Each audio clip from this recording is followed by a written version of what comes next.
দেশবাসী তাকিয়ে আছে সেনাবাহিনীর উপর। বর্তমান পরিস্থিতি খুবই ভয়াবহ।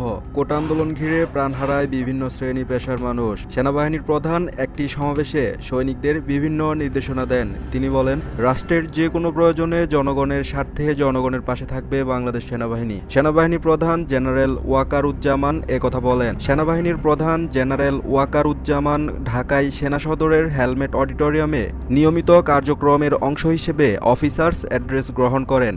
এ সময় তিনি তার মূল্যবান বক্তব্যে সব সেনা কর্মকর্তার উদ্দেশ্যে দেশের চলমান নিরাপত্তা পরিস্থিতির ওপর আলোকপাত করেন, সেনাবাহিনীর কার্যক্রম সম্পর্কে বিভিন্ন দিক নির্দেশনা প্রদান করেন এবং তাদের বিভিন্ন প্রশ্নের উত্তর দেন। এর পাশাপাশি সেনাবাহিনীর প্রধান যে কোনো পরিস্থিতিতে জনগণের জানমাল ও রাষ্ট্রীয় গুরুত্বপূর্ণ স্থাপনাগুলোর নিরাপত্তা নিশ্চিত করতে বলেন। তিনি বলেন, বাংলাদেশ সেনাবাহিনী দেশের জনগণের আস্থার প্রতীক।